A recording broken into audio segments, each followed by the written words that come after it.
Good morning, sir. Today we have with us Mr. Prashant Srivastava, the President Group HR of Reliance ADAG Group.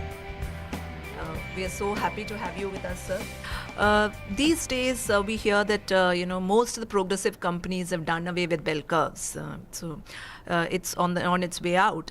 What are the new trends that you see, the tools that are being used in performance appraisals these days? So I have a slightly different opinion. I believe that bell curve, no bell curve, it's all fine. Bell curves can be done away with or can be changed. Doesn't matter. As long as you're not being rigid about it, as long as you're flexible, as long as if all your people have really performed well, you're not force fitting them into bottom 5%.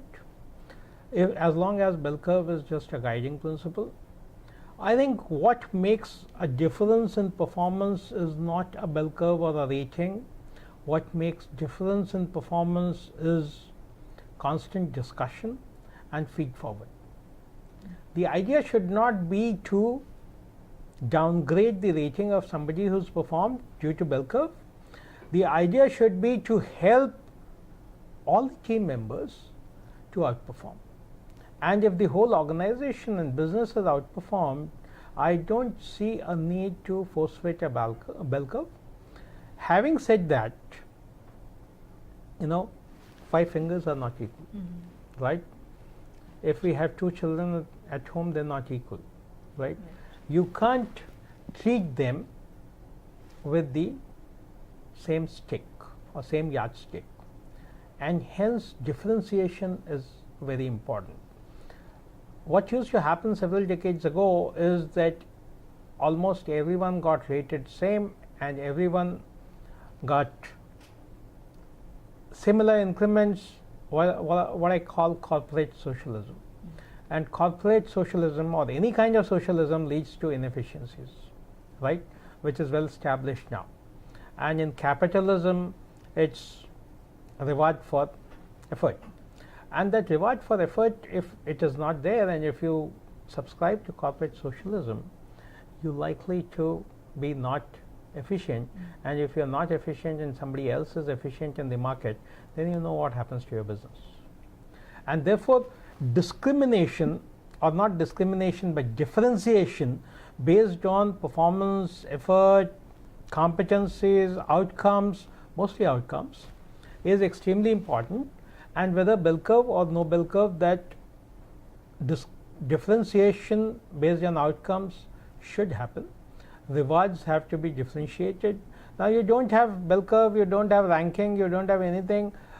Are your managers trained enough to give constant feedback and real feed forward and make sure that they differentiate? Do away with bell curve. Rating, do you want to do away with? You can.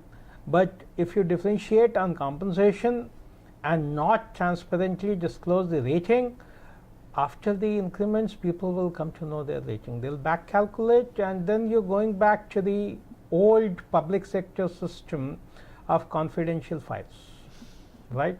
So do you want to do that? So that's where a conscious call has to be taken. Any system can work as long as there's feedback and feed forward and constant one, so that after 12 feedbacks and feed forwards, by the end of the financial year or the performance year, I already know where I stand. You don't have to give me a rating. I know that I am an average or below average or above average or a high performer, and I know what to expect.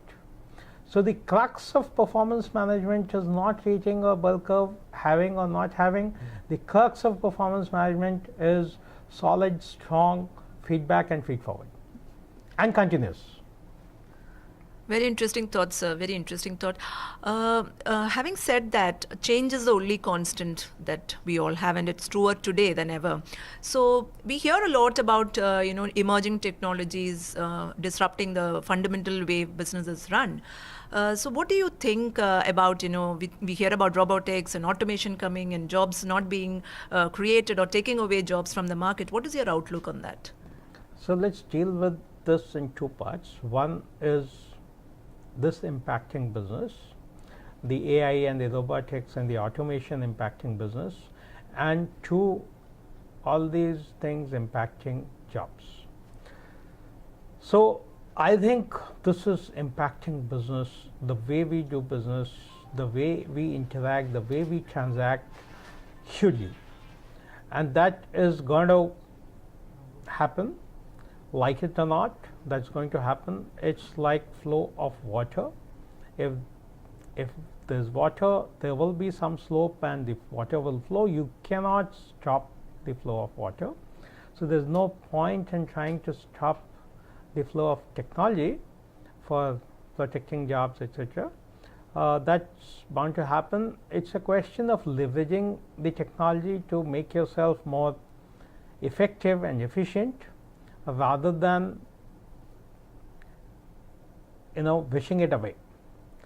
I think the way we recruit will change significantly with artificial intelligence. I think the biggest impact, the impact will be there in all parts of employee cycle, but the biggest impact that I see for business by using AI in human resources is on frontline hiring. The Yale University, there's a professor in Yale University who's done a research and demonstrated that the current interviewing systems and the performance correlation is at best 50%. And therefore he goes on to say that why do we interview? You do a toss of a coin, you will be 50% right. So why have an interview? Why waste time in interviewing if you're only going to be right 50% of the time? And he goes on to say that you should have structured interviews. Now the problem is that the structured interviews, people at the senior level can be trained, and we can ensure that they use structured interviews. But when it comes, and may not apply to absolute top, because absolute top believes they know everything, and I guess they know, but you may have to, you are a search firm, you may have to do a research and figure out that how many of these leadership hiring actually go right and how many don't, and do some research, and you can share the statistics with me, and that would be learning for me. But the next level you can train and you can get that right. But what happens to the front line where the strategy is all actually implemented? They are hired by frontline managers, and they are hired by absolutely junior HR guys. Even if you train the army of these guys on structured interviews, there's no way to ensure that that's being implemented, right? And that's where the implementation of strategy takes a toll. That's where you have huge frontline attrition. And that's where, if I have artificial intelligence and if a machine can do structured interview for me, and it need not be 100% right, but instead of 50% right, if it is 75% right, my efficiency of the front line goes up by 50%, efficiency of hiring. And imagine the efficiency of execution of strategy, that might go up by 100%, right? And that's where I think AI will make the biggest impact as of now. AI has impact everywhere. I have written an article on how AI will impact various facets of human capital and people matters, and I believe that we need to leverage all of that, but the biggest impact for strategy and implementation and revenue will be of AI in the frontline hiring.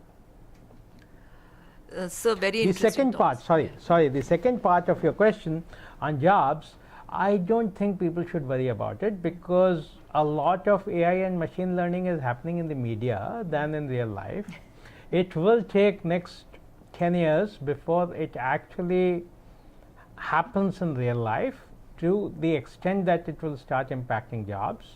and people have 10 years to reskill themselves, because AI will also create a lot of jobs of a different kind. So point is not to wish it away, but point to retrain yourself to be relevant in the new order.